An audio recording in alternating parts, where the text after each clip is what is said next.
Doctor ऋतु के का जो जन आंदोलन नौकरी नहीं न्याय चाहिए का 174वां दिन है और ये 174वां दिन इस बात की गवाही है कि अब इसके आगे जो ये इंस्टीट्यूशनल मर्डर्स हो रहे हैं वो आगे से अब किसी हालत में नहीं होने दिए जाएंगे। और ये समस्या अभी तक भी इतने बड़े जन आंदोलन के बाद भी जो संविधान को तोड़कर कार्य कर रहे हैं, एक आम टीचर का, स्टूडेंट का हक मारी कर रहे हैं, बेशर्मी से कर रहे हैं, बेहयाई से कर रहे हैं। और इंस्टीट्यूशनल मर्डर परसों भी एक संजय नेरकर जो एमटेक के स्टूडेंट आईआईटी में हैं,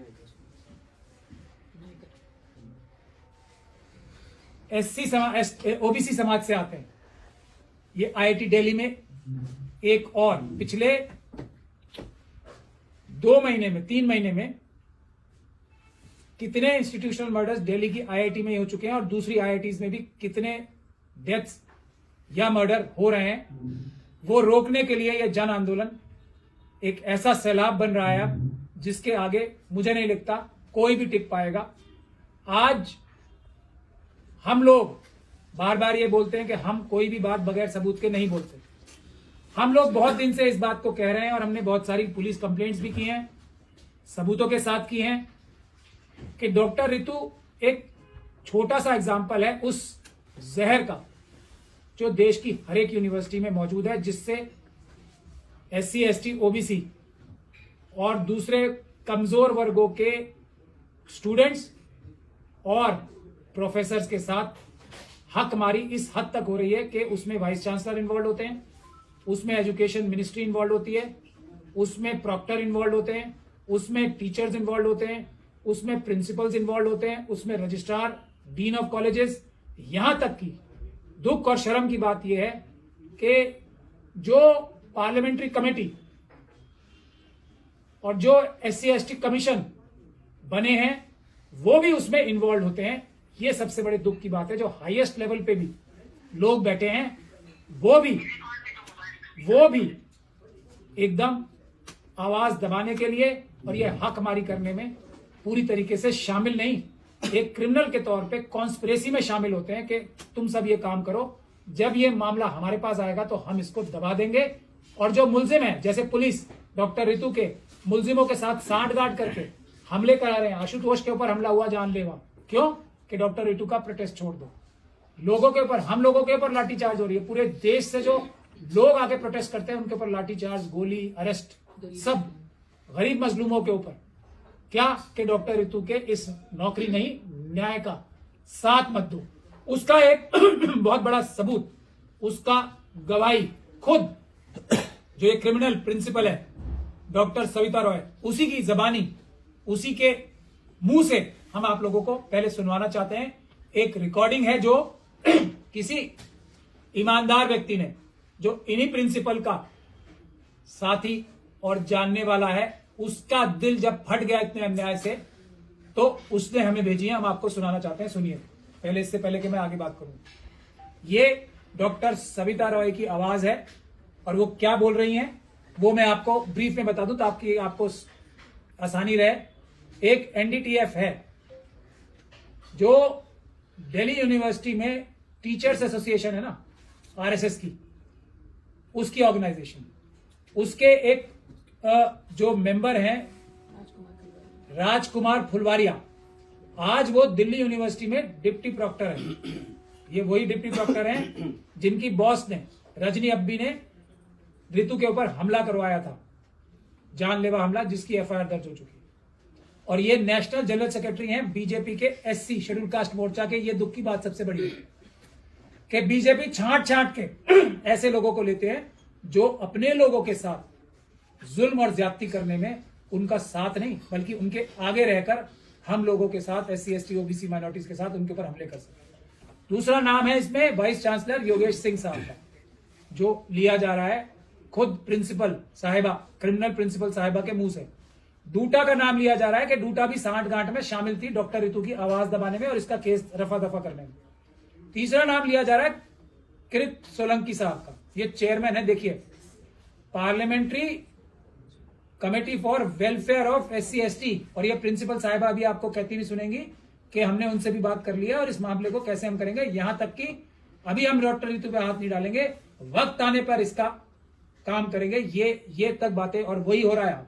ये जो इसको जान से मारने की कोशिशें हो रही हैं, ये उसी प्लानिंग का हिस्सा है जिसका सबूत इन्हीं की जबानी हम आपको सुनाना चाहते हैं।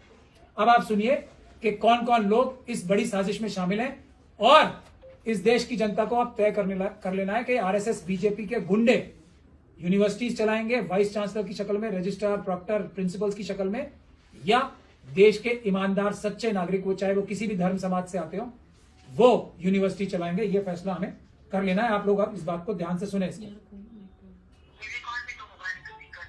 ये आवाज है उनकी प्रिंसिपल।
तो देख लिया आप लोगों ने, अभी टच करने का मतलब ये पार्लियामेंट्री कमेटी में जब केस चल रहा था, ये उस समय की रिकॉर्डिंग है।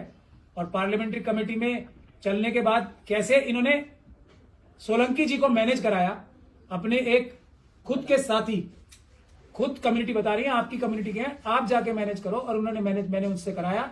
और अभी इसे हाथ लगाने से फायदा नहीं होगा, वक्त लगाने पर हाथ लगाएंगे, और वो वक्त ये नजर आ रहा है आप लोग। और उसमें पुलिस शामिल है, उसमें अमित शाह जी की पुलिस शामिल है, उसमें यूनिवर्सिटी के वाइस चांसलर शामिल है, प्रॉक्टर शामिल है, रजिस्ट्रार शामिल है, और डीन ऑफ कॉलेजेस शामिल है। वो आप सब लोग देख ही चुके हैं। और दिल्ली पुलिस कैसे अपराधी बनके, और उसमें ABVP के कार्यकर्ता, गुंडे, विश्व हिंदू परिषद के गुंडे, RSS के गुंडे, बजरंग दल के गुंडे किस तरीके से हमले कर रहे हैं इनके ऊपर रोज, और पुलिस बैठ के तमाशा देख रही है, बल्कि उनकी मदद कर रही है, उनको अरेस्ट नहीं कर रही। तो ये प्लानिंग पहले से ही तय थी कि डॉक्टर रितु को अभी नहीं, बाद में हाथ लगाना है। अब वो हाथ लगाने की स्थिति आ गई है। अब ये समाज को तय करना है, क्या इन गुंडे मवालियों को, RSS और BJP के, बजरंग दल, विश्व हिंदू परिषद, RSS के, ABVP के, डॉक्टर रितु को, आशुतोष को, और इन जैसे सभी उन इंसाफ की लड़ाई लड़ने वालों को, जो रोहित वेमुला से लेके अब आज जो परसों एक इंस्टीट्यूशन मर्डर हुआ IIT में, उन लोगों की लड़ाई लड़ने वालों को ये RSS के गुंडे हाथ लगा पाएंगे या नहीं लगा पाएंगे, ये समाज को तय करना है। इसीलिए 26 तारीख को दोबारा हम आह्वान कर रहे हैं कि आप सभी लोग आए और इन RSS के लोगों को ये बताएं कि हम डॉक्टर रितु को, आशुतोष को, और हर अपने समाज की महिला को और हर नौजवान को हाथ नहीं लगाने देंगे किसी RSS के गुंडे को, किसी RSS के गुंडे की, किसी वाइस चांसलर की, किसी सोलंकी जी की, जो मेंबर ऑफ पार्लियामेंट तक है, उनकी ये हिम्मत नहीं होनी चाहिए, ये सोच में नहीं आना चाहिए कि हम इन लोगों को हाथ लगा लेंगे और इनके हक और इंसाफ की लड़ाई को इस तरीके से बलपूर्वक दबा लेंगे। तो 26 तारीख को 11 बजे, 26 फरवरी 11 बजे वही गेट नंबर 4 आर्ट्स फैकल्टी, आप सभी लोगों को आना है। जो मेट्रो है स्टेशन विश्वविद्यालय का है, लेकिन मुझे ऐसा लगता है जैसे पिछली बार मेट्रो ही बंद करा, मेट्रो को रुकवाना ही बंद करा दिया विश्वविद्यालय पे। हमारे पिछले वाले प्रोटेस्ट के दिन जीटीबी नगर विधानसभा और विश्वविद्यालय पे मेट्रो ही रुकी नहीं इन तीनों स्टेशन पे। तो इन विधानसभा रुक रही थी, जीटीबी रुक रही थी। हाँ, विश्वविद्यालय पे मेट्रो रुकना ही बंद करा दिया। तो आप लोग समझ सकते हैं कितने हद तक ये लोग गिर सकते हैं। मेट्रो कंट्रोल कर सकते हैं, पुलिस कंट्रोल कर सकते हैं, यूनिवर्सिटी के और आरएसएस बीजेपी के लोगों की तो बात ही क्या करनी है। तो 26 तारीख 11 बजे सुबह गेट नंबर 4, वही गेट नंबर 4 जो इतिहास लिखेगा, वहां पे आपको सबको आना है, डॉक्टर ऋतु के सपोर्ट में, आशुतोष की सपोर्ट में, और इस इंसाफ की लड़ाई के लिए, नौकरी नहीं न्याय की लड़ाई में 26 फरवरी को आप सब लोगों ने दोबारा आना है, ताकि डॉक्टर ऋतु की जान बचाई जा सके और न्याय हासिल किया जा सके। सबके लिए न्याय की लड़ाई है। शुक्रिया साथियों, जय भीम।